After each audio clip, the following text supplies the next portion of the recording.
السلام علی عبادہ الذین اصطفیٰ فاعوذ باللہ من شرور انفسنا ومن سیئات اعمالنا من یہد اللہ فلا مضل له ومن یضلل فلا ہادی له واشهد ان لا الہ الا اللہ وحدہ لا شریک له واشهد ان محمدا عبدہ ورسولہ اما بعد فان خیر الحدیث کتاب اللہ وخیر الہدی ہدی محمد صلی اللہ علیہ وسلم وشر الامور محدثاتها وكل محدثة بدعة وكل بدعة ضلالة وكل ضلالة في النار. اعوذ باللہ السمیع العلیم من الشیطان الرجیم من حمزه ونفخه ونفثه. بسم اللہ الرحمن الرحیم. اللهم صل علی محمد وعلى آل محمد كما صلیت علی ابراہیم وعلى آل ابراہیم انک حمید مجید. اللهم بارک علی محمد وعلى آل محمد كما بارکت علی ابراہیم وعلى آل ابراہیم انک حمید مجید. رب اشرح لی صدری ویسر لی امری واحلل عقدۃ من لسانی یفقہوا قولی رب زدنی علما. ان الذین کفروا یصدون عن سبیل اللہ والمسجد الحرام الذی جعلناہ للناس سواء العاکف فیہ والباد ومن یرد فیہ بإلحاد بظلم نذقہ من عذاب علیم. وَإِذْ بَوَّأْنَا لِإِبْرَاهِيمَ مَكَانَ الْبَيْتِ أَلَّا تُشْرِكْ بِي شَيْئًا وَطَهِّرْ بَيْتِيَ لِلطَّائِفِينَ وَالْقَائِمِينَ وَرُكَّعِ السُّجُودِ وَأَذِّنْ فِي النَّاسِ بِالْحَجِّ يَأْتُوكَ رِجَالًا وَعَلَى كُلِّ ضَامِرٍ يَأْتِينَ مِنْ كُلِّ فَجٍّ عَمِيقٍ لِيَشْهَدُوا مَنَافِعَ لَهُمْ وَيَذْكُرُوا اسْمَ اللَّهِ فِي أَيَّامٍ مَّعْلُومَاتٍ عَلَى مَا رَزَقَهُم مِّن بَهِيمَةِ الْأَنْعَامِ فَكُلُوا مِنْهَا وَأَطْعِمُوا الْبَائِسَ الْفَقِيرَ ثُمَّ لِيَقْضُوا تَفَثَهُمْ وَلِيُوفُوا نُذُورَهُمْ وَلِيَطَوَّفُوا بِالْبَيْتِ الْعَتِيقِ ذَلِكَ وَمَن يُعَظِّمْ حُرُمَاتِ اللَّهِ فَهُوَ خَيْرٌ لَّهُ عِندَ رَبِّهِ وَأُحِلَّتْ لَكُمُ الْأَنْعَامُ إِلَّا مَا يُتْلَىٰ عَلَيْكُمْ فَاجْتَنِبُوا الرِّجْسَ مِنَ الْأَوْثَانِ وَاجْتَنِبُوا قَوْلَ الزُّورِ حُنَفَاءَ لِلَّهِ غَيْرَ مُشْرِكِينَ بِهِ ومن یشرک باللہ فکأنما خر من السماء فتخطفہ الطیر او تہوی بہ الریح فی مکان سحیق.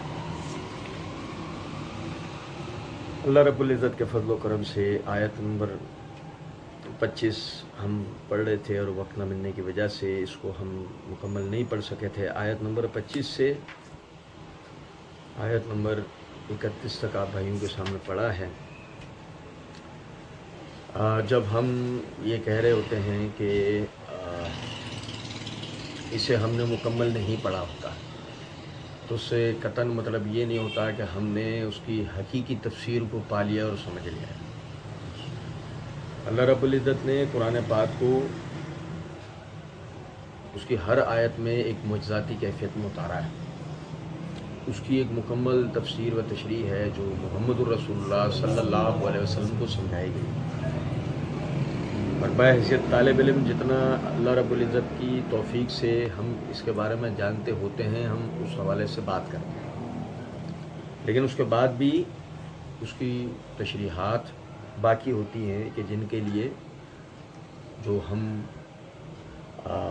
قرآن پاک کے ہی مضمون کو جو پڑھتے ہیں کہ ہم نے اپنی آیات پھیر پھیر کر بیان کیے ہیں تاکہ عقل والے نصیحت حاصل کریں، تو اس وہ ہمیں مضمون سمجھ میں آتا ہے کہ بار بار جو ہے اس کو پڑھنے سے ہمیں مزید جو ہے اس کے جو علمی نکات ہیں اور نصائح ہیں، موعظتیں ہیں، عبرتیں ہیں، وہ ہمیں سیکھنے کو ملتی ہیں. آیت نمبر 25 کو انشاءاللہ ہم اگلی آیات کے ساتھ بقیہ جو حصہ ہے اس کا پڑھیں گے اور وہ ہمیں تفصیل سے انشاءاللہ سمجھ میں آئے گا. اللہ رب العزت نے فرمایا وَإِذْ بَوَّأْنَا لِإِبْرَاهِيمَ مَكَانَ الْبَيْتِ أَن لَّا تُشْرِكْ بِي شَيْئًا وَطَهِّرْ بَيْتِيَ لِلطَّائِفِينَ وَالْقَائِمِينَ وَرُكَّعِ السُّجُودِ. اصل میں آپ سمجھیں اس بات کو کہ انفرادی کوئی نظریہ نہیں ہوتا، انفرادی کوئی عقیدہ نہیں ہوتا، انفرادی کوئی عبادت نہیں ہوتی، حتیٰ کہ انفرادی دین نہیں ہے. یہ دین یعنی کہ چلیں ہم اپنے دین کی بات تو کریں گے، دنیا کا کوئی بھی مذہب اگر آپ اٹھا کر دیکھیں تو اس میں موجود نظریات، اس میں موجود جو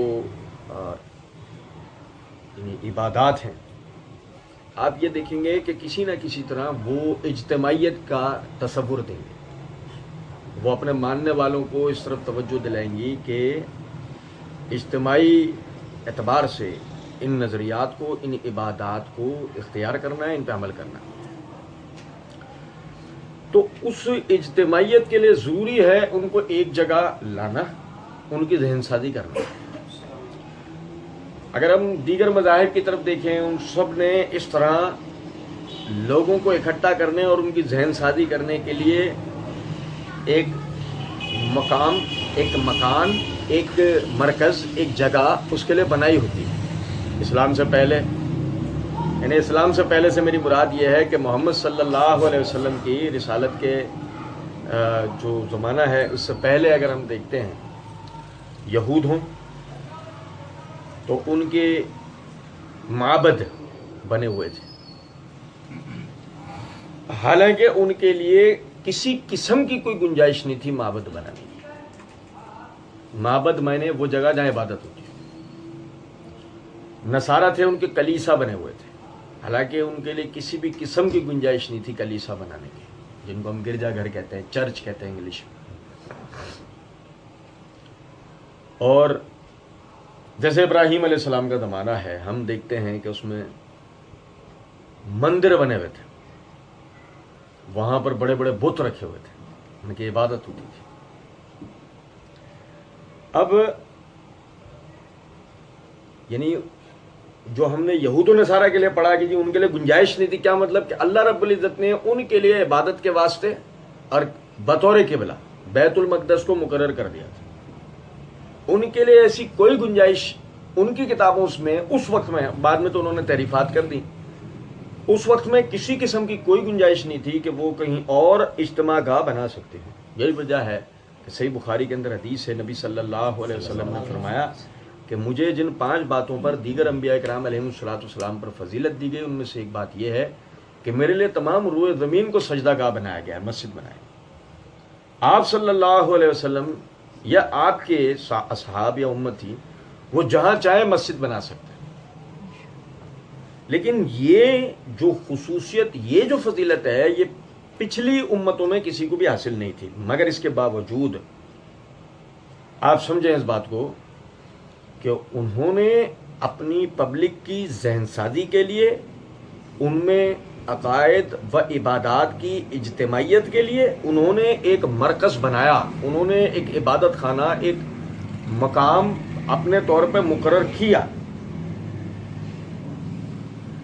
جس سے آپ کو مسئلے کی اہمیت کا اندازہ ہونا چاہیے۔ حالانکہ لوگوں کو اختیار دیا جاتا ہے اس بات پہ کہ آپ اپنے طور پر اپنے گھروں میں عبادتیں کر لو، لوگوں کو اختیار دیا جاتا ہے اپنی گلیوں میں عبادتیں کر لو، اپنی دکانوں پہ کر لو۔ ایک مثال سے سمجھا رہا ہوں، قربانی ہے کہیں بھی کر لو، مثال سے سمجھا رہا ہوں بات۔ لیکن اس کے باوجود ان سب کو پابند کیا گیا ہے اس بات کے لیے کہ آپ نے یہاں آنا ہے، تاکہ وہاں پر ذہن سازی کرنے والے ان کے وہ علماء و مشائخ ان کی ذہن سازی بھی کریں، ان کے اندر ایک گروہ ہونے کا تصور اجاگر کریں، ایک امت ہونے کا، ایک گروہ ہونے کا، ایک مذہب کے فالوورز ہونے کا یہ تصور اجاگر کریں، جس سے ان کے درمیان میں ایک دوسرے کے لیے مزید پختگی پیدا ہو۔ اب اللہ رب العزت نے فرمایا وَإِذْ بَوَّأْنَا لِإِبْرَاهِيمَ مَكَانَ الْبَيْتِ۔ اچھا، آپ کو یاد ہوگا پچھلے درس میں نے توجہ دلائی تھی، اللہ رب العزت نے فرمایا ان اول بیت وضع للناس الذی ببکۃ، وہ سب سے پہلا گھر جو ہم نے اپنی عبادت کے لیے لوگوں کے یعنی سے تعمیر کروایا وہ ہے جو مکہ میں ہے۔ تو میں نے عرض کیا تھا کہ سب سے پہلے یعنی عبادت خانہ، سب سے پہلے مسجد، سب سے پہلے اجتماع گاہ اگر کوئی ہے تو وہ کعبۃ اللہ ہے۔ سب سے پہلا قبلہ کعبۃ اللہ ہے۔ میں سورہ بقرہ میں بھی اس کی بہت تفصیل بتائی ہے کہ یہ بڑی یوں سمجھ لیجئے غفلت کی بات ہے کہ ہم کہیں کہ یہ قبلہ اول بیت المقدس، ہم اپنی تحریروں میں، اپنی تقریروں میں، اپنی گفتگو میں قبلہ اول کر رہے ہوتے ہیں بیت المقدس کو۔ یہ یہود کی اختراع ہے۔ قبلہ اول بیت المقدس نہیں ہے، قبلہ اول کعبۃ اللہ ہی ہے۔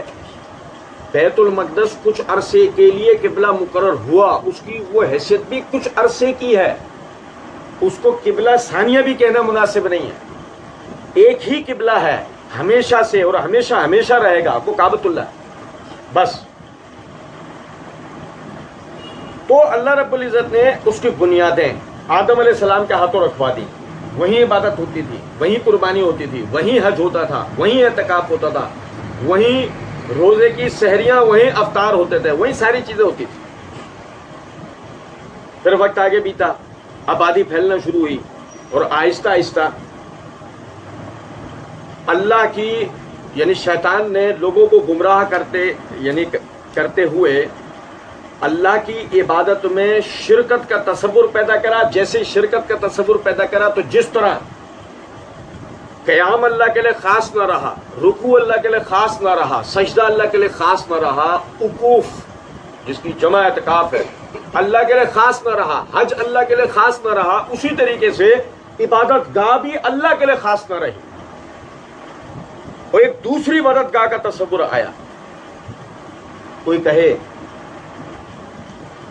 کہ ابراہیم علیہ السلام کے ہاتھوں اللہ رب العزت نے کعبۃ اللہ کی تعمیر اس لیے کروائی کہ ان کے ان مندروں، ان عبادت خانوں کا رد ہو۔ نہیں، بات یہ ہے کہ اللہ رب العزت نے اصلی عبادت گاہ کی طرف توجہ دلائی کہ جس کی نقل پر، جس کے مخالف یہ عبادت خانے کھلے تھے۔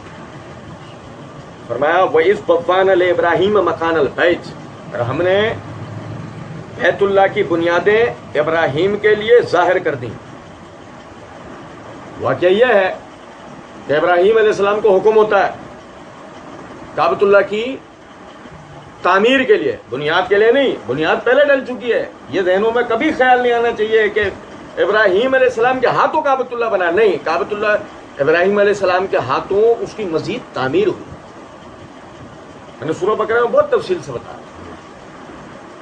اب آپ یہ دیکھیں کہ ابراہیم علیہ السلام کو وحی آتی ہے، ابراہیم علیہ السلام جو سورہ بقرہ میں بتاتی ہے کہ ابراہیم علیہ السلام فلسطین سے مکہ پہنچتے ہیں، اسماعیل علیہ السلام کے ہاتھوں یعنی اسماعیل علیہ السلام کے ساتھ مل کر کعبۃ اللہ کی دیواروں کو بلند کرنا شروع کرتے ہیں، اور اب کعبۃ اللہ ایک باقاعدہ عمارت کی صورت میں جو ہے نظر آنا شروع ہو جاتی ہے۔ کیوں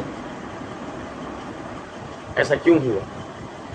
اللہ تشرک بھی شیئا، کہ میرے ساتھ کسی چیز کو بھی شریک نہ کیا جائے۔ اس مسجد کے بننے کا مطلب یہ ہے کہ میرے ساتھ کسی بھی چیز کو شریک نہیں، اور پھر یہی مسجد نہیں، آگے چلیں، سورہ جن ہمیں کیا بتاتی ہے؟ وَأَنَّ الْمَسَاجِدَ لِلَّهِ فَلَا تَدْعُوا مَعَ اللَّهِ أَحَدًا، مسجدیں ہیں ہی اللہ کے لیے، تو اللہ کے سوا کسی اور کو نہ پکارو۔ اگر آپ مسجد کے ماننے والے ہیں، آپ اللہ کے سوا کسی اور کو نہیں پکار سکتے، کیونکہ آپ کو ایک سجدہ گاہ، آپ کو دعا کی جگہ، آپ کو نماز کی جگہ، آپ کو اعتکاف کی جگہ، آپ کو عبادات کی جگہ مل چکی ہے اللہ کے لیے، آپ غیر اللہ کی طرف توجہ کیوں کریں گے؟ بات سمجھ رہے؟ اللہ تشرک بھی شیئا میں اب سب سے پہلی بنیاد مکان البیت کے ساتھ کیا ہے؟ آپ کوئی اور ایسی جگہ نہیں بنائیں گے۔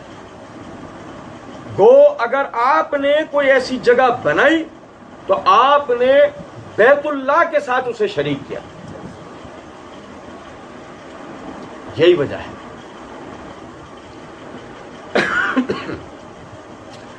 ابراہیم علیہ السلام کے زمانے سے پہلے سے، جیسے میں نے آپ بھائیوں کو توجہ دلائی کہ وہ اللہ کی عبادات میں جو شرک کا جو تصور تھا، اس میں مقابلے کے لیے باقاعدہ عبادت خانے بنے، مندر، معبد، کلیسائیں، سمجھ رہے ہیں؟ وہ سلسلہ چلتا ہوا آیا ابراہیم تک، ابراہیم علیہ السلام سے لے کے آگے نبی صلی اللہ علیہ وسلم تک۔ اور اب کیا ہوتا ہے ہمیشہ سے؟ دیکھو سورہ کہف ہمیں توجہ دلاتی ہے، کیسا مضبوط ان کا یہ عقیدہ تھا، کیسا وہ اس عقیدے میں جری تھے۔ سورہ کہف ہمیں توجہ دلاتی ہے۔ اصحاب کہف ان کے ظاہر ہو جانے کے بعد لوگوں کو پتہ لگا ہے یہ وہ لوگ، ہم نے پڑھا تھا سورہ کہف، یہ وہ لوگ، اب کیا بات چل رہی ہے؟ سورہ کہف بتاتی ہے ہم ان کے اس قرار گاہ پر مسجد بنائیں گے۔ صحیح بخاری کے اندر حدیث ہے، نبی صلی اللہ علیہ وسلم نے فرمایا لعن اللہ الیہود والنصارى اتخذوا قبور انبیائہم وصالحہم مساجد، اللہ کی لعنت ہو یہود و نصارہ پہ، جب ان میں کوئی نبی یا نیک بندے کا انتقال ہو جایا کرتا تھا اس کی قبر پہ مسجد بنا لیا کرتا۔ یہ اتنا غلط فعل ہے کہ رسول اللہ صلی اللہ علیہ وسلم نے اس پہ لعنت فرمائی۔ اور سنن ترمذی کتاب الصلاۃ کے اندر حدیث ہے، نبی صلی اللہ علیہ وسلم نے فرمایا میرے لیے تمام روئے زمین کو مسجد بنایا گیا ہے سوائے نہانے کی جگہ کے اور جس جگہ قبر ہو۔ ہر جگہ رسول اللہ صلی اللہ علیہ وسلم کا امتی نماز پڑھ سکتا ہے، نہیں پڑھ سکتا نہانے کی جگہ پہ نہیں پڑھ سکتا، جس جگہ قبر ہو وہاں نہیں پڑھ سکتا۔ یہ آپ سمجھ رہے ہیں؟ وَإِذْ بَوَّأْنَا لِإِبْرَاهِيمَ مَكَانَ الْبَيْتِ أَن لَا تُشْرِكْ بِي شَيْئًا، ہم نے ابراہیم کے لیے مکان کی بنیادوں کو، بیت اللہ کی بنیادوں کو ظاہر کیا، اس لیے تعمیر کرو اور میرے ساتھ کسی کو شریک نہ کیا جائے۔ وَطَهِّرْ بَيْتِيَ وَطَهِّرْ بَيْتِيَ لِلطَّائِفِينَ، اور پاک صاف کرو میرے اس گھر کو، لِلطَّائِفِينَ، یہاں ایک نقطہ سمجھے، بیتی یہ انتصاب بطور عزت، جلالت، قدر و احترام کے ہے، وراثت کے نہیں ہے۔ آپ سمجھیں، وہ بیت اللہ، اللہ کا گھر، اللہ وہاں رہتا نہیں ہے، نعوذ باللہ، آپ سمجھے بات، ٹھیک ہے؟ یہ بیتی بالکل اس طرح ہے کہ جس طرح اللہ رب العزت نے سورہ شمس کے اندر ناقۃ اللہ کہا، قوم سمود کی اونٹنی کو اللہ کی اونٹنی، تو وہ نعوذ باللہ اللہ کی سواری تھوڑی تھی، وہ شرف و اکرام کے اعتبار سے اس کا نام تھا کہ اللہ نے اس کو معجزاتی طور پہ پہاڑ کے اندر تخلیق کیا تھا۔ میں نے سورہ شمس میں بتا دیا۔ تو یہ انتصاب بطور عزت و جلالت کے ہوتا ہے، ورنہ تو سیدھی سی بات ہے، لہو ملک السماوات والارض وما بینہما، زمین اور آسمان اور ان کے درمیان جو کچھ ہے سبھی اللہ کا، ملکیت کے اعتبار سے سب اللہ کا ہے، لیکن ایسا نہیں کہ بیتی تو مطلب اللہ وہاں رہتا ہے، ناقۃ اللہ کہ اللہ اس میں سواری کرتا ہے، نعوذ باللہ، ایسا کچھ بھی نہیں۔ وطاہر بیتیہ للطائفین، عربی زبان میں طافہ یا طوفوں کے معنی ہوتے ہیں چکر لگانے، بڑی بات ہے اللہ کی قسم، آپ سمجھیں، اور اس کا مبالغہ ہے طواف، جمع اور مبالغہ کیا ہے اس کا؟ طواف۔ ہم جو کعبۃ اللہ کے گرد چکر لگاتے ہیں اس کو طواف کیوں کہا جاتا ہے؟ اس وجہ سے کہ چکر لگانے کو، ٹھیک ہے؟ لیکن ایک نقطہ سمجھا، یہاں اس چکر سے مراد یہی چکر نہیں ہے جو کعبۃ اللہ کے گرد لگایا جاتا ہے، یہاں اس چکر سے مراد ایک اور چکر بھی ہے، اور وہ کیا کہ جو یعنی کہ ہم پڑھیں گے وَأَذِّن فِي النَّاسِ بِالْحَجِّ، اعلان کر لوگوں میں حج کا، اور صحیح مسلم کتاب الحج کے اندر حدیث ہے، نبی صلی اللہ علیہ وسلم نے فرمایا اللہ تعالیٰ نے تم پر بے استطاعت و قدر سال میں ایک مرتبہ حج فرض کیا، سمجھے ہیں بات کیوں نہیں؟ اب اگر استطاعت اگلے سال ہوگی تو اگلے سال بھی کرے گا حج، اس پہ اگلے سال بھی فرض ہوگا، اگر استطاعت اس سے اگلے سال بھی ہوگی تو اگلے سال بھی اس کو حج کرنا فرض ہوگا، اس کو کرنا ہے۔ استطاعت کا مطلب سمجھ رہے ہیں نا؟ چھوٹی میں چھوٹی بات بتاتا ہوں، سعودی گورنمنٹ نے کہہ دیا نہیں بس ایک دفعہ حج ختم، اب یہ استطاعت ختم، چھوٹی میں چھوٹی بات بتا۔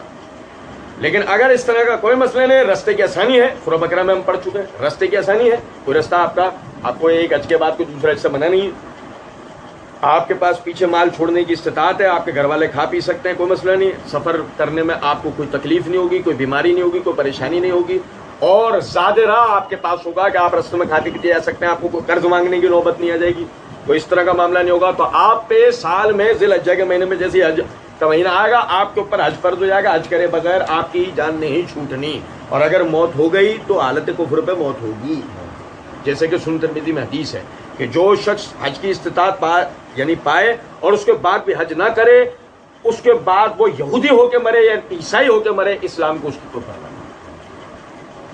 تو آپ اس بات کو سمجھیں. یہ جو طائفین ہے نا چکر لگانا، یعنی مراد یہ چکر کہ اگر اللہ اس کو استطاعت دے گا وہ ہر سال آئے گا، اللہ اس کو استطاعت دے گا وہ ہر سال آئے گا. تو یہ جو چکر لگے گا للطائفین میں یہ بھی داخل ہے، وہ طواف بھی داخل ہے کعبۃ اللہ کا، اور یہ بھی داخل ہے. وطہر بیتی للطائفین والقائمین، والقائمین قیام کرنے والے. قیام کرنے والے سے مراد جو حج کرنے آتے ہیں وہ کہاں پہ قیام کرتے ہیں؟ حرم میں. آپ سمجھے ذرا بات، بھائی حج تو ہوتا ہے کعبۃ اللہ میں. حج کہاں ہوتا ہے؟ حج تو کعبۃ اللہ میں ہوتا ہے، یعنی کہ مسجد حرام میں ہوتا ہے. لیکن حرم جو ہے نا، حرم پورا مکہ اور مدینہ، آپ نے بطور حج و عمرے کی نیت سے آ کے یہاں اس دو علاقوں میں جہاں بھی کہیں قیام کیا، آپ حرم میں ہیں، آپ قائمین میں ہیں، آپ قیام کرنے والوں میں. اب صرف اپنے وقت پہ آپ کو ارکان حج یا ارکان عمرہ ادا کرنا، ورنہ قائمین میں آپ داخل ہو چکے ہیں. آپ یہاں کے کہیں بھی رکیں، ضروری نہیں آپ کسی 5 اسٹار ہوٹل میں رکیں، آپ کسی روڈ پہ بھی پڑے رہ سکتے ہیں، کوئی پریشانی نہیں. اب میری بات سمجھ رہے؟ والقائمین، اور اس میں قیام کرنا لے. اور اسی سے ایک اور نقطہ سمجھیں، میں توجہ دلایا کرتا ہوں، کیا ہے کہ وقت بیتتا ہے، بہت ساری چیزیں میں کہتا ہوں یہ بات عموماً کہ ایک ہے اللہ کا دین، ایک ہے عوام کا دین. اس میں بڑا فرق ہے، بہت فرق ہے. تو اللہ کا دین ہے اس کے اندر بندے کے لیے سہولت ہی سہولت، بڑی ہی اس کے اندر بندے کے لیے یعنی کہ ثواب، فضیلت، آسانیاں. اور جو عوام کا دین ہے اس میں بڑی مشکلات ہیں. حالات بگڑے ملک میں، دہشت گردی کی کیفیت کے نتیجے میں مساجد، امام بارگاہیں دہشت گردی کا نشانہ بنائی گئیں. ایسے لوگ جو دہشت گرد تھے پڑوسی ملکوں سے ٹریننگیں لے کر، اور وہ آ کر یعنی کہ ایک یعنی دینداروں کے روپ میں، اور مسجدوں میں انہوں نے قیام کر لیے. اس طرح کے واقعات ہوئے ہیں، مسجدوں میں انہوں نے قیام کر لیے، بعد میں وہاں وہ دہشت گردی کے واقعات کر کے یا تو مارے گئے یا فرار ہوئے. اس طرح کے واقعات ہوئے. تو مسجدوں کے اندر بورڈ لگ گیا، یہاں سونا منع ہے یا قیام منع ہے. آپ بات سمجھ رہے؟ اور خیر ہم اس جگہ تک جو پہنچے وہ بہت پہلے ہی پہنچ چکے تھے، یہ دہشت گردی کے واقعات سے بھی پہلے پہنچ چکے. جب ہم نے مسجد کے اندر اتنا بڑا بورڈ لگا دیا تھا، کھانا منع ہے، پینا منع ہے، سونا منع ہے، جاگنا منع ہے، اٹھنا منع ہے، مائک استعمال کرنا منع ہے، مسجد کی انتظامی کی اجازت کے پر یہ نہیں کرو، وہ نہیں کرو. یہ وہ اتنی لمبی ہم نے اس کے اندر وہ چیزیں ڈال دی ہوتی ہیں. بندہ مسجد کے اندر ثواب حاصل کرنے کی نیت سے آتا ہے، بورڈ پڑتا ہے، جوتے ایک طرف رکھتا ہے، اچھل دل عبادت کرتا ہے اور بھاگتا ہے کہیں سے میں گناہ گار ہوں. مسجد آتا ہے وہ ثواب حاصل کرنے کی نیت سے، اتنا بڑا بورڈ پڑا، اس کو ڈر لگ رہا ہے کہ میں گناہ گار ہی نہ ہوں، جلدی سے بات کریے اور بھاگتا ہوں. والقائمین، یہ لفظ اشارہ کرتا ہے اس بات کی طرف کہ جب تک بندے کا مسجد میں قیام ہے اس وقت تک وہ اجر و ثواب حاصل کرتا رہے. حتیٰ کہ آپ دیکھو نا، صحیح بخاری کتاب الصلاۃ کے اندر حدیث ہے، نبی صلی اللہ علیہ وسلم نے فرمایا ایک نماز سے دوسری نماز اور ایک جمعے سے دوسرے جمعے کی نماز کے درمیان میں اللہ اپنے بندے کے گناہوں کو معاف کرتا ہے. ایک نماز سے دوسری نماز اور ایک جمعے کی نماز سے دوسری جمعے کی نماز کے درمیان کا جتنا یہ عرصہ چل رہا ہوتا ہے نمازوں کا، اللہ اس بیچ میں اپنے بندے کے گناہوں کو معاف کر رہا ہوتا ہے. اب اگر وہ بندہ اپنی سہولت کے ساتھ قرآن کی تلاوت کے نام پر، نوافل پڑھنے کے نام پر، ذکر و اذکار کے نام پر جتنا دیر سہولت، خدا نہ خاصہ مسجد میں قیام کا قطعی مطلب یہ نہیں ہے کہ آپ ہڈ حرامی والے قیام کریں، کہ آپ اپنے کام کاروبار چھوڑ دیں، اپنی گھریلو ذمہ داریاں چھوڑ دیں، اپنے دعوتی سرگرمیاں چھوڑ دیں، اپنے دیگر معاملات جو ہے وہ چھوڑ چھاڑ کر آپ مسجد میں پڑے ہوئے ہیں. یہ نہیں، ٹھیک ہے نا. اپنی سہولت کے ساتھ آپ مسجد کے اندر ہیں کہ میں مثال کے طور پر باہر بیٹھ کر کچھ نہیں کانوں کے زنا کا شکار ہوں گا، کہ ارد گرد سے گالیاں، گانے بجانے کی آوازیں، غیبتیں یا اور اس طرح کی چیزیں سن کے کانوں کا میری زنا ہوگا. اس سے کروڑ درجے بہتر یہ ہے کہ میں اپنے فارغ وقت کو اللہ کے گھر کے اندر گزاروں، تاکہ اس بیچ کے اندر مجھے اللہ توفیق دے، میں قرآن پڑھوں، میں ذکر و اذکار پڑھوں، درود پڑھوں، اپنے گناہوں کے استغفار کروں، مجھے اللہ توفیق دے میں نوافل کثرت سے ادا کروں، تاکہ بخشش والا معاملہ. اور آپ دیکھیں کہ یہ جو ابھی موجودہ مہینہ چل رہا ہے، اس مہینے کے لیے تو یہ بات ہے نا کہ صحیح بخاری کتاب الصیام کے اندر حدیث ہے، نبی صلی اللہ علیہ وسلم نے فرمایا کہ اللہ رب العزت بندوں کو ان کی نیت کے مطابق اس مہینے کے اندر نیکیوں کا اجر 1 سے لے کے 50 گنا تک عطا کرتا ہے. یعنی ویسے تو ہے نا من جاء بالحسنۃ فہو عشر امثالھا، کہ جو ایک نیکی بھی کر کے لایا اللہ کے 10 گنا پائے گا. لیکن اس مہینے کی فضیلت یہ ہے کہ بندہ جو یعنی کہ ادنا سے ادنا بھی کوئی ثواب کا کام کرے اللہ رب العزت اس کو دگنا تگنا بڑھا کر دیتا ہے. تو آپ ہم اگر اپنا احتساب کریں تو ویسے ہمارے پلے کو اجر و ثواب والی چیزیں ہیں ہی نہیں. اب توفیق ملے، یہ مہینہ آ گیا، توفیق مل گئی. اب اگر اپنا وقت ہم عبادتوں میں نہ لگائیں، اب اپنے جسم کو اپنی زبان کو اگر ہم اللہ کے ذکر سے تر نہ کریں، عبادتوں میں صرف نہ کریں، تو پھر اس مہینے کا بھی کوئی فائدہ نہیں. پھر یہ بھی مہینہ ہم نے ضائع کر دیا. اور صحیح ابن حبان میں صحیح سند سے روایت ہے، نبی صلی اللہ علیہ وسلم مسجد کے اندر داخل ہوئے، منبر پہ آپ نے پہلا قدم رکھا، فرمایا آمین. پھر دوسرا قدم رکھا، فرمایا آمین. پھر تیسرا قدم رکھا، فرمایا آمین. نماز ختم ہونے کے بعد صحابہ کرام رضوان اللہ علیہ مجمعین نے پوچھا اللہ کے رسول آپ نے خلاف واقعہ جس طرح آمین کہا، کیا وجہ ہوئی؟ نبی صلی اللہ علیہ وسلم نے فرمایا میں جب مسجد میں داخل ہوا میں نے دیکھا کہ منبر کے برابر میں جبرائیل کھڑے. میں جیسے منبر کے قریب پہنچا تو جبرائیل یہ دعا کر رہے تھے کہ جو شخص بوڑھے ماں باپ کو پائے، 2 کو یا کسی ایک کو، اور ان کی خدمت کر کے جنت حاصل نہ کرے اس پر اللہ کی لعنت ہو. میں نے کہا آمین. پھر انہوں نے دعا کی کہ جو شخص رمضان المبارک کا مہینہ پائے اور اس میں بھی اپنی مغفرت نہ کرا پائے اس پر اللہ کی لعنت ہو. میں نے کہا آمین.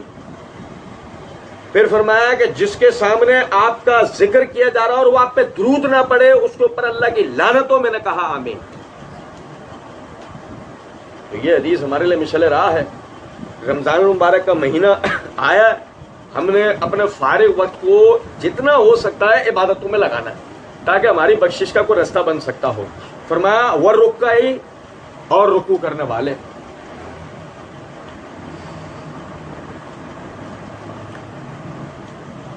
اس میں عموماً میں ایک بات کہا کرتا ہوں، لمبی چوڑی تفصیل میں جائے بغیر صرف ایک نقطے کو اگر ہم سمجھیں تو اس کی اہمیت کا ہمیں اندازہ ہو سکتا ہے. بحیثیت ایک مواحد جو اللہ سے محبت کرتے ہیں، ہمارا رب ہے، ہمارا مالک ہے، ٹھیک ہے نا، ہمارے تکلیف و پریشانیوں میں مشکل کشائی کرنے والا ہے، شفا دینے والا ہے. تمام تعریفیں اللہ رب العزت کے لیے ہیں. بحیثیت مواحد جب اپنے ارد گرد مشرکین کو دیکھتے ہیں کہ وہ غیر اللہ کے آگے وہ مناجات، وہ منقبتیں، وہ ثنائیں اور قیام، رکوع، سجدے، طواف اور اعتکاف اور لنگر، قربانیاں اور یہ سب چیزیں جب ہمیں کرتے ہوئے نظر آ رہے ہوتے ہیں تو ایک جو اللہ سے ہماری محبت ہے اور عقیدت ہے، اس سے وہ ہمارے اندر جو شرک کو لے کر نفرت بھرتی ہے، ایک غصہ آتا ہے. جیسے صحابہ کرام رضوان اللہ علیہ مجمعین میں تھا، وہ نفرت کرتے تھے شرک سے بے پناہ. وہ چیز جب ہمارے اندر آتی ہے اسے دیکھ کر آپ سمجھیں ہم اس کو روکنے کے لیے بعض مرتبہ اپنے اندر استطاعت نہیں رکھتے، لیکن یقین کریں ایک ایسی سبیل، ایک ایسی چیز، ایک ایسا رستہ اللہ رب العزت نے ہمیں دے رکھا ہے جس سے ہم شرک کے تمام تر رستوں اور تمام تر چیزوں کو بند کر سکتے ہیں، ختم کر سکتے ہیں جڑ سے. طاقت نہ ہونے کے بعد بتا رہا ہوں. اور وہ کیا؟ لوگ غیر اللہ کے لیے قیام کریں، آپ اللہ کے لیے کرو. لوگ غیر اللہ کے لیے رکوع کر رہے ہوں، آپ اللہ کے لیے کرو. لوگ غیر اللہ کے لیے سجدہ کر رہے ہوں، آپ اللہ کے لیے کرو. لوگ غیر اللہ کے لیے طواف کر رہے ہوں، اعتکاف کر رہے ہوں، مناجات کر رہے ہوں، آپ اللہ کے لیے کر کے دکھاؤ. اگر آپ اللہ کے لیے اجتماعی انداز میں اسے کر کے دکھا دو، آپ خود بخود ان پر غالب آتے چلے جاؤ گے، آپ کی تعداد بڑھتی چلی جائے گی، موحدین کی تعداد بڑھتی چلی جائے گی، مشرکین اپنی موت آپ مرتے چلے جائیں گے، شرک اپنی ہی قبر کے اندر خود ہی دفن ہو جائے گا، کوئی اس پہ مٹی ڈالنے والا بھی نہیں ہوگا۔ یہ اس صورت میں ہے کہ جب ہم طاقت نہیں پاتے تو سمجھیں، آپ غیر اللہ کے قیام رکوع سجدے نہیں روک سکتے، آپ اپنے رب کے آگے قیام رکوع سجدے تو کر سکتے ہیں۔ یقین کر، اللہ رب العزت نے فرمایا وَإِذْ بَوَّأْنَا لِإِبْرَاهِيمَ مَكَانَ الْبَيْتِ، ہم نے ابراہیم کے لیے اپنے گھر کی بنیادوں کو ظاہر کیا کہ میرے ساتھ کسی کو شریک نہ کرو، اس گھر کو پاک کرو، طواف کرنے والوں کے لیے، قیام کرنے والوں کے لیے، رکوع کرنے والوں کے لیے، سجدہ کرنے والوں کے لیے۔ اب آپ دیکھیں ذرا ابرہہ کو کیا چڑ تھی، ابرہہ کو کیا چڑ تھی۔ اب آپ ذرا غور کریں، آج بھی عالم کفر کو کیا چڑ ہے آپ سے۔ دیکھیں ایک آیت اشارہ کر دیتی ہے سورہ آل عمران، ایک آیت، یہود و نصارہ تم سے کبھی راضی نہیں ہوں گے جب تک تم ان کے مذہب کو اختیار نہ کرو، وہ تم سے کبھی راضی نہیں ہو سکتے۔ جب آپ اپنے رب کے لیے خالصتاً قیام رکوع سجدہ جلسہ کر کے دکھاتے ہیں، آپ روزے رکھ کے دکھاتے ہیں، آپ اعتکاف کر کے دکھاتے ہیں، آپ راتوں کے قیام کر کے دکھاتے ہیں، آپ حج کر کے دکھاتے ہیں، آپ زکاتیں دیتے ہیں، آپ دیگر ساری عبادات، سارے جو معاملات ہیں وہ کر کے دکھاتے ہیں، عالم کفر آپ کی اجتماعیت کو دیکھ کر اس کو خود بخود اندازہ۔ دیکھو میں نے عرض کیا شروع میں، اجتماعیت کیا لاتی ہے؟ آپ میں امت کا تصور لاتی ہے۔ امت کا تصور کیا لاتا ہے؟ آپ میں سیاسی قوت لاتا ہے۔ سیاسی قوت آپ میں کیا چیز اجاگر کرتی ہے؟ آپ میں کم از کم اپنا دفاع اجاگر کرتی ہے، جس کے نتیجے میں جب آپ کا دشمن آپ پر کسی بھی قسم کے غیر مناسب عزائم رکھ کر نظر کرتا ہے، خود بخود اس کو پسپائی ہوتی ہے۔ کیا ہوا ہے؟ پہلے صحابہ کرام اکٹھے کیے گئے ہیں، پہلے وہ سب حضرات جمع کیے گئے ہیں، پہلے سب وہ حضرات کی تربیتیں ہوئی ہیں، پھر ان سب حضرات کی تربیتوں نے ان کو عقیدے میں مضبوط کیا گیا ہے، ان کو عبادات میں مضبوط کیا گیا ہے، بھوک پیاس تکلیفیں پریشانیاں ان کو عبادتوں میں سکھائی گئی ہیں، ان کو کوئی الگ سے ٹریننگ نہیں دی گئی۔ آپ اندازہ تو کریں، ایک وہ مشنری ہیں، ایک یہ مشنری ہیں، کتنا فرق ہے۔ وہ مشنری ہیں، ان کی تربیت ہے، ان کی ٹریننگ ہے عبادتوں کے درمیان میں ہوتی ہیں، ایک یہ یہود و نصارہ کے مشنریز ہیں، ان کی ٹریننگ ہے ٹریننگ سینٹروں میں ہوتی ہیں، بہت فرق ہے۔ نتیجہ کیا نکلتا؟ نتیجہ یہ نکلا وہ اللہ کے بندے یعنی کہ اس طور ترقی کرتے کرتے کرتے کرتے وہ آخر کار پہنچے جہاد پر، اور جب وہ جہاد پر پہنچے آپ دیکھیں انہوں نے اپنے سے کئی گنا زیادہ۔ میں ایک مثال دیا کرتا ہوں، دیکھیں ہرقل ہرکیولس، وہ روم کا بادشاہ، ایسا آدمی کہ جو 2 بر اعظموں پہ حکومت کرتا ہے اور اس کے 5 لاکھ کی فوج جو کہ پچھلے 10-12 سالوں سے جنگ کرتی آ رہی ہے، ماہر ہے جنگ میں، اور اتنے خطرناک جنگجو ہیں کہ لڑے نہیں نا تو انہیں نیند نہیں آتی، اتنے خطرناک جنگجو ہیں کہ لڑے نہیں تو ان کا جسم ٹوٹتا ہے، اتنے خطرناک جنگجوؤں کی یعنی فوج رکھنے والا، خود بہت طاقتور آدمی، عالم فاضل، اپنے مذہب کا عالم آدمی،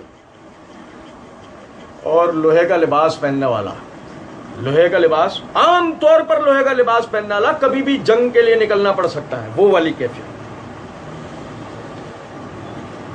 10 منزلہ اونچے تخت کے اوپر بیٹھنے والا، ہزاروں کی پویلین میں اپنے درباری رکھنے والا، بھیڑ کی کھال پہنے ہوئے جعفر رضی اللہ عنہ اس کے سامنے کھڑے ہو کر اسے کہہ رہے ہیں اسلم تسلم، اسلام قبول کر تو سلامتی میں رہے۔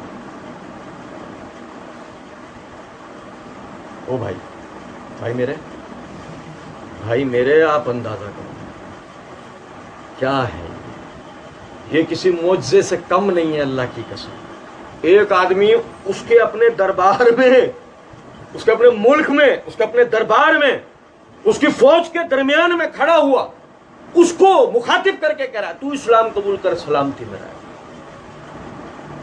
تیرے قوم کے لیے رستہ کھلے گا نجات کا، تو سبیل بنے گا ان سب کی نجات کی، ہمیں تیرے تخت سے کوئی مطلب نہیں، ہمیں مطلب ہے تیرے لوگوں کے اسلام قبول کرنے سے، تو ان کے رستے کی دیوار بھی بن سکتا ہے، تو ان کے لیے راہ ہموار بھی کر سکتا ہے، تو اسلام قبول کر، سلامتی میں رہے گا، ورنہ ہم تجھ سے جنگ کریں گے۔ آپ اندازہ کرو، اگر آج کے حساب سے ہم بات کریں، اوقات نہیں ہے کوئی، نعوذ باللہ من ذالک، حیثیت نہیں ہے کوئی، وہ صرف اگر اتنا کہہ دینا مجھے اس کا قیمہ چاہیے، 5 منٹ میں ملے گا، کتنی دیر میں قیمہ ملے گا؟ 5 منٹ میں قیمہ بنا پڑا ہوگا وہ، مگر کس کی تربیت؟ محمد الرسول اللہ صلی اللہ علیہ وسلم، انہوں نے عبادتوں میں تربیتیں کی ہیں، عبادتوں میں، یہی تو وجہ ہے ان کے لیے ہر چیز عبادت ہو چکی ہے، ان کے لیے مسئلہ ہی دوسرا ہے، وہ ان کے لیے کوئی ایسی بات نہیں ہے، بس ان کو پتا ہے میں نے جو بھی کرنا ہے بدلے میں میرے لیے جنت ہے، میرے ساتھ جو بھی ہوگا بدلے میں میرے لیے جنت، وہ پیچھے کسی چیز کو نہیں سوچتے، وہ آگے جنت کو سوچتے، کھڑے ہیں، ہرقل غور سے دیکھ رہا ہے، عالم آدمی ہے، غور سے دیکھ رہا ہے، ٹھیک ہے، سارے سوالات کیے، اینڈ میں کہا ایک جملہ، باقی ساری تفصیل اس نے جو کہ صحیح بخاری کتاب الوحی کی 3 حدیث آپ پڑھ سکتے ہیں، صرف ایک جملہ، جو کچھ تو نے کہا ہے اگر وہ سچ ہے، یعنی کہ محمد صلی اللہ علیہ وسلم کے بارے میں جو کچھ تو نے کہا ہے اگر وہ سچ ہے، آج جس جگہ میں کھڑا ہوں مستقبل میں وہ کھڑے ہوں گے، آج جس جگہ میں کھڑا ہوں مستقبل میں وہ کھڑے ہوں گے، اور کاش میرے بس میں ہوتا، میں خود چل کے جاتا، ان کے پیر دھوتا، کیا ہو؟ خود محمد صلی اللہ علیہ وسلم سامنے اس کے نہیں، ایک ادنا سا تربیت یافتہ ساتھی ہے، ادنا سا تربیت یافتہ ساتھی ہے، مگر دیکھو کیسا آئینہ بنا کھڑا ہے کہ جب وہ بات کر رہا ہے وہ ایسا ریپریزنٹ کر رہا ہے کہ سامنے والا اتنا طاقتور ہونے کے بعد بھی آخرکار یہ کہنے پہ مجبور ہے تو جو کہہ رہا ہے صحیح ہے، اگر تو اللہ کی قسم آج جس جگہ میں کھڑا ہوں وہ کھڑے ہوں گے مستقبل میں، میرے بس میں ہوتا میں چل کے جاتا مدینے اور ان کے پیر دھوتا۔ آج آپ مجھے بتائیں کفر کا وہ کون سا طاقتور بادشاہ جنرل کرنل ہے جو آپ کے کسی حکمران کے لیے، کسی عالم، کسی پیر صاحب کے لیے، کسی مجتہد کے لیے یہ جملہ بولتا؟ کوئی کفر کا بڑے سے بڑا اس وقت جنرل، کرنل، صدر، وزیر بتاؤ دنیا میں جو یہ بات کرتا ہو میں چل کے جاؤں گا اور اس کے پیر دھوں گا، وہ جس جگہ آج میں کھڑا ہوں وہ کھڑا، کیوں؟ وجہ ہے اس کی، وہ اس طریقے پہ تھے جس طریقے پہ محمد صلی اللہ علیہ وسلم نے انہیں تربیت دی تھی۔ ہم نے وہ طریقہ سب سے پہلے چھوڑا ہے جس پر ہمارے نبی ہمیں تربیت دے کر گئے۔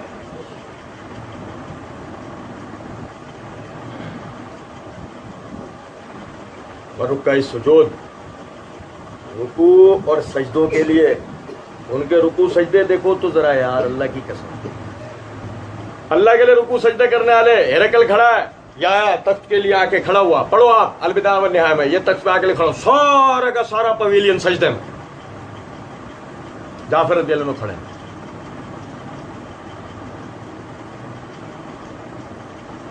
سارا پویلین سب کا سب دربار، ہزاروں افراد سجدے میں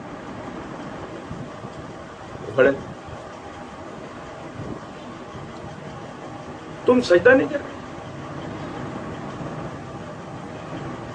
ہمیں ہمارے نبی نے سکھایا اللہ کے سوا کسی کے آگے بھی اپنی پیشانی نہیں جھکانی، اور بھائی نہیں سمجھو بات تو یہ ہے نا کہ یہ یہاں کا قانون ہے، ٹھیک ہے، آپ کے نبی نے آپ کو سمجھایا یہ یہاں کا دستور ہے، قانون ہے، بادشاہ کے آگے سب سر جھکاتے ہیں، نہیں، ہرقل نے ایسا کچھ بھی نہیں کرا، پوری بات سنو، آگے پھر پوری بات سنو، وہ میں نے آپ کو ایک جملہ بتایا، پھر نتیجہ کیا اس نے نکالا، ایک جملہ بتانا، بات اس نے بہت تفصیل سے کی، یہ اسٹارٹ ہوا ہے اس بات سے کہ ہم اللہ کے سوا کسی اور کے آگے سر نہیں جھکائیں گے. یہ اسٹارٹ یہاں سے ہوئی تھی بات. اور یہ اللہ کی قسم تصور ہے ابتدائے دنیا سے. ہمارے باپ کے آگے فرشتوں نے سر جھکایا ہے. وَإِذْ قُلْنَا لِلْمَلَائِكَةِ اسْجُدُوا لِآدَمَ فَسَجَدُوا إِلَّا. ہمارے باپ کے آگے فرشتوں تک نے سر جھکا دیا. اللہ نے قرآن پاک کے اندر فرمایا زمین اور آسمان کو ہم نے تمہارے لیے مسخر کر دیا. زمین اور آسمان موجود ہر چیز ہمارے لیے مسخر کر دی گئی. آپ سائنس میں ترقی کرتے جاؤ, ہر چیز پہ کنٹرول کرتے جاؤ, اللہ آپ کو دیتا چلے گا. لو یہ بھی لو, یہ بھی لو. ایک قانون کے ساتھ, یا معاشر الجن والانس ان استطعتم ان تنفذوا من اقطار السماوات والارض فانفذوا لا تنفذون الا بسلطان. اے جنات اور انسانوں کی جماعتوں, تم زمین اور آسمان کے کناروں سے نکل بھاگنے کی کوشش کرو, مگر بغیر اللہ کی دی ہوئی طاقت تم ایسا کر سکتے. یہ قانون ہے کہ وما توفیق الا باللہ. یہ قانون ہے. باقی ہر چیز تمہارے لیے مسخر ہے. گھوڑا تمہیں سر جھکائے گا, گائے تمہیں سر جھکائے گی, زمین اور آسمان کی ہر چیز تمہیں سر جھکائے گی, اور تم نے سر جھکانا ہے اللہ کے آگے. زمین اور آسمان کی ہر چیز تمہارے لیے جھک جائے گی, لیکن تم نے جھکنا ہے اللہ. وَلَقَدْ كَرَّمْنَا بَنِي آدَمَ. نہ آدم کے بیٹوں کو تمام مخلوقات پر فضیلت دی. اور کا سجود, آدم کا بیٹے کا رکوع بھی اللہ کے لیے اور سجدہ بھی اللہ کے لیے. وَأَذِّنْ فِي النَّاسِ بِالْحَجِّ يَأْتُوكَ رِجَالًا وَعَلَىٰ كُلِّ ضَامِرٍ يَأْتِينَ مِنْ كُلِّ فَجٍّ عَمِيقٍ. بڑی پیاری ہے. وَأَذِّنْ فِي النَّاسِ بِالْحَجِّ, اور اعلان کر لوگوں میں حج کے لیے. اعلان کر لوگوں میں حج کے لیے. یاتوک رجال, تیرے پاس پیروں سے چل کر آئیں گے. یار اللہ کی قسم دیکھو تو صحیح. وہ ہم زیادہ نہیں سیرت کا مطالعہ کریں, چھوڑیں ابراہیم علیہ السلام کے زمانے کو, ہم نبی صلی اللہ علیہ وسلم کے زمانے کا مطالعہ کریں. کیا کیفیت ہے. ریگستانی قزاق اپنے عروج پر ہیں. ڈکیتیاں ہوتی ہیں ریگستانوں. چھوٹا سا واقعہ بتاتا ہوں. امام شافعی رحمۃ اللہ علیہ کے والدہ سب کچھ جو والد کا تو انتقال ہو گیا تھا, جو جمع پونجی تھی بیٹے کو دی. بیٹا تو پڑھنے جا, بیٹا تو پڑھنے جا. چھوٹا سا لڑکا, بیٹا تو پڑھنے جا, تو پڑھ. صحیح. مصر سے مدینے کا سفر ہے. کہاں جا رہے ہیں؟ امام مالک کے پاس پڑھنے کے لیے. رستے میں ریگستانی ڈاکوؤں نے لوٹ لیا. بیچارے چھوٹا سا لڑکا آخر میں صرف ایک تہبند کے اندر بچا ہوا غریب, اور ریگستان میں کھڑا بھوکا پیاسا انتظار کر رہا ہے کسی قافلے کے آنے کا. قافلہ پہنچا, دیکھا لڑکا اوپر, کیا ہے, کیا ہوا بیٹا؟ یہ ہوا. اچھا کوئی بات نہیں, آ جاؤ, کھانے پینا یہ وہ سب کر لیا. اب مجھے مدینہ جانا. بیٹا ہم تو مدینہ نہیں جا رہے, چلو جہاں تک جا رہے ہیں وہاں تک چھوڑ دیں. چلو بھائی وہ سفر چھوڑ. اب مدینہ تو نہیں پہنچے, اب رستے میں جہاں تک کا سفر تھا بس وہ وہیں. اب پھر اتر گئے, پھر ریگستان میں تپتی ہوئی گرمی کے اندر کھڑے, پھر انتظار کر رہے ہیں کوئی قافلہ پہنچے. پھر ایک قافلہ پہنچا, پھر اس سے یعنی سامنے رکھی گئی ساری رویداد. اچھا بیٹا ہم مدینے تک تو نہیں جا رہے, لیکن جہاں تک جا رہے ہیں چھوڑ دیں گے. چلو بھائی. آخر کار یہ لڑکا پہنچتا ہے مدینہ.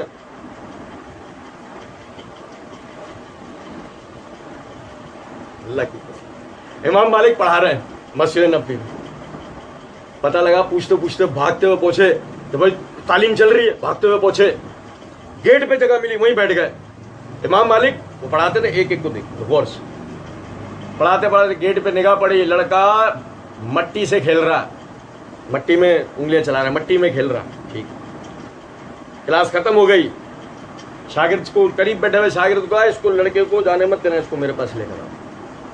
وہ گیا, شاگرد لے کر آیا لڑکے کو. بیٹا کیا نام ہے تمہارا؟ محمد کہاں سے آئے ہو؟ مصر سے. پڑھ دیں؟ ٹھیک. تمہیں یہ نہیں پتا اللہ کے دین کا ادب؟ وَإِذَا قُرِئَ الْقُرْآنُ فَاسْتَمِعُوا لَهُ وَأَنصِتُوا لَعَلَّكُمْ تُرْحَمُونَ. جب قرآن پڑھا جا رہا ہو اس کی طرف کان لگاؤ، خاموش رہو تاکہ تم پہ رحم کیا جائے. تمہیں نہیں پتا؟ پتا ہے. پھر تم مٹی سے کھیل رہے تھے. یعنی حضرت کھیل نہیں رہا. پھر کیا کر رہے تھے؟ تو وہ رستے میں مجھے لوٹ لیا گیا، میرا لکھنے کا سامان بھی چلا گیا. اب آپ پڑھا رہے تھے تو میں اس کو حفظ کیسے کرتا؟ تو میں مٹی میں لکھ رہا تھا، مٹی میں لکھ کر حافظے میں بٹھا. اچھا سوالات کرنے شروع کیے. جو سوال کر رہے ہیں اس کا جواب دے رہے، جو سوال کر رہے ہیں اس کا جواب. چلو ٹھیک ہے، کل ٹائم پر پہنچ جانا. جاؤ. اپنے شاگردوں سے کہنے لگے اگر یہ لڑکا پڑھتا رہا تو مستقبل میں بہت بڑا نام پیدا کرے گا. ہے بھائی نام یا نہیں؟ اللہ کی قسم. لوٹ لیے جاتے تھے غریب، لیکن پھر بھی اللہ کے گھر کے لیے جاتے تھے.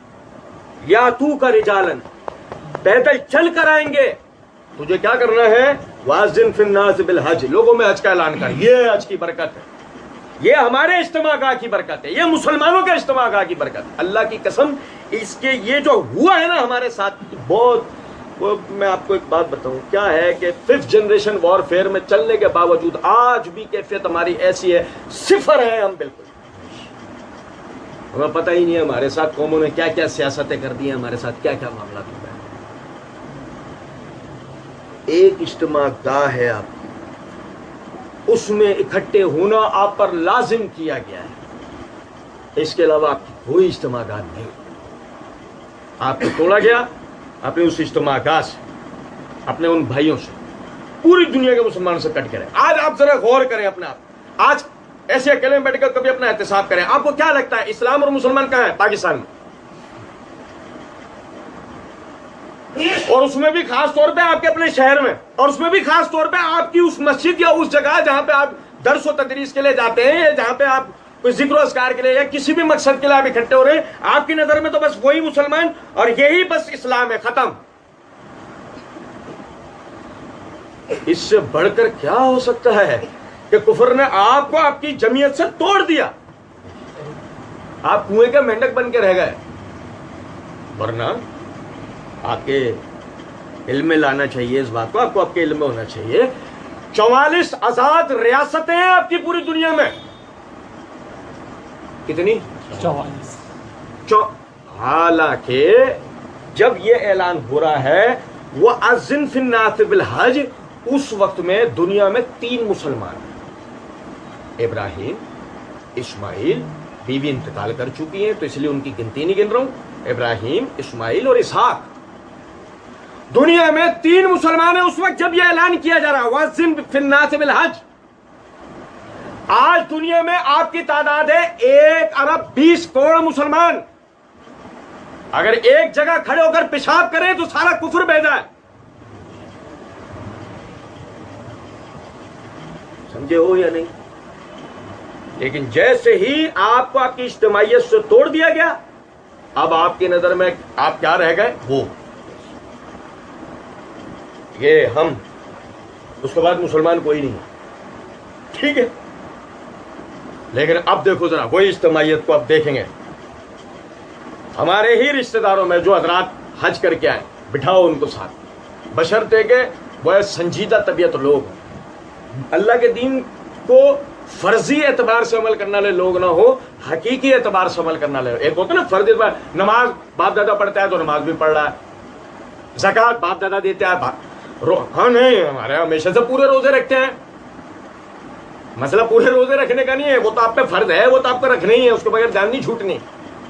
لیکن ہر روزہ آپ کس مقصد سے رکھ رہے ہو وہ پتہ ہونا ضروری ہے نا. اگر وہ مقصد پورا نہیں ہو رہا تو کیا فائدہ آپ کے یہ روزے رکھنے کا؟ وہ مقصد تو آپ پورا کریں نا ساتھ ہی، وہ تربیت تو حاصل کریں نا ساتھ ہی.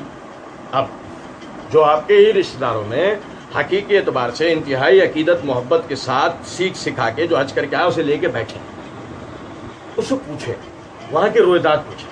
بس یقین کریں جب وہ آپ کو بتا رہا ہوگا نا وہاں کی رویداد، اس وقت آپ کو اندازہ ہونا شروع ہو جائے گا کیا بات ہے ایسی جو یہ کہا گیا وَأَذِّن فِي النَّاسِ بِالْحَجِّ. لوگوں میں اعلان کر حج کے لیے کہ لوگ حج کے لیے پہنچیں. یا تو کا رجالن والا کل ضامری یاتین من کل فج عمیق. اللہ کی قسم بڑی بات. پیدل آئیں گے تیرے پاس استطاعت بھر دبلی پتلی اونٹنیوں پہ سوار ہو کر آ رہے ہوں گے. دنیا کے ہر کونے سے آ رہے ہوں گے, ہر سرنگ سے آ رہے ہوں گے, ہر کوہ سے آ رہے ہوں گے, ہر غار سے آ رہے ہوں گے, ہر چٹیل میدان سے آ رہے ہوں گے, ہر پہاڑی علاقے سے آ رہے ہوں گے, ہر چٹیل میں بستی سے آ رہے ہوں گے, ہر اسٹیبلش شہر سے آ رہے ہوں گے, ہر جگہ سے آ رہے ہوں گے. چھوٹی آنکھوں والے آ رہے ہوں گے, بڑی آنکھوں والے آ رہے ہوں گے, کالے آ رہے ہوں گے, گورے آ رہے ہوں گے, امیر غریب آ رہے ہوں گے, طاقتور کمزور آ رہے ہوں گے. وہ جو کفر کے مظالم سہ رہے ہیں آ رہے ہوں گے, وہ جو اپنی فوجیں رکھتے ہیں آ رہے ہوں گے. پھر کیا ہوگا؟ ایک خطبہ ہوگا منا کا, ایک خطبہ منا کا, بس زندگیاں بدل جائیں گی ساروں کی ساروں. ایک منا کے خطبے میں سب کو بتا دیا جائے گا تمہارے اس سال کرنے کا کام کیا ہے. یہ نہیں کہ تم حج سے پلٹ کے جاؤ پورے خاندان سے دعوتیں کھاؤ. یہ کہ تمہیں وہاں جانے کے بعد اپنی ملت اور امت اپنے دین کے لیے اب کیا کرنا ہے. تم نے کوئی احسان نہیں کیا حج کر کے, نہ اللہ پہ نہ امت پہ, بلکہ تم پر احسان ہو گیا کہ تمہیں اللہ نے یہ توفیق دے دی, تمہیں اپنی اجتماع کا بلا لیا گیا اور تمہیں تمہارے ہونے کا مقصد اور تمہیں ہدایت ملنے کا مقصد سمجھ میں آ گیا. کیوں پیدا کیا اللہ نے تمہیں؟ ایک شہد کی مکھی جانتی ہے وہ کیوں پیدا ہوئی, مر جاتی ہے شہد جمع کرتے کرتے. ایک دیمک جانتی ہے اپنی پیدائش کا مقصد, لکڑی کھاتے کھاتے مر جاتی ہے. ہر جاندار اپنی پیدائش کے مقصد کو جانتا ہے, بنی آدم اپنی پیدائش کے مقصد کو نہ جانے, اللہ کی قسم اپنی اصل حقیقت اصل فضیلت سے محروم ہو جاتا ہے. یہ تجھے نہیں پتہ لگا تجھے اللہ نے کیوں تخلیق کیا؟ اور پھر سنو, انسان تو تخلیق ہو گئے, ہندو نہیں ہے, عیسائی نہیں ہے, یہودی نہیں ہے, مجوسی نہیں ہے, ملحد نہیں ہے, مسلمان ہے. کیوں ہے؟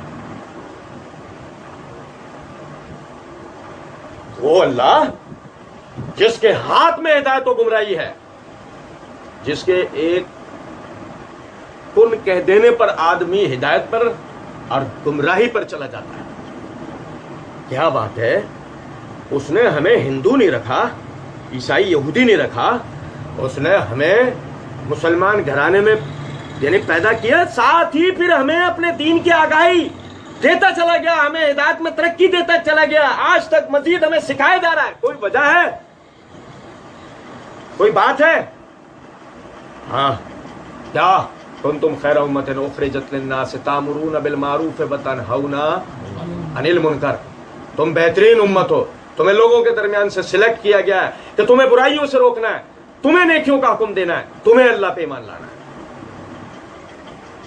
ہم سارے مشنری لوگ ہیں, ہم سب کو ایک مقصد سے اللہ نے پیدا کیا, اس مقصد کو فراموش کر دیں, اس کے بعد ہماری اور ایک کتے بلی کی زندگی میں کوئی فرق نہیں. اس نے بھی کھانا ہے, اس نے بھی کمانا ہے, اس نے بھی مر جانا ہے, ہم نے بھی کھانا ہے, کمانا اور مرنا ہے. پھر فرق کیا ہے کتے بلی اور ہماری زندگی؟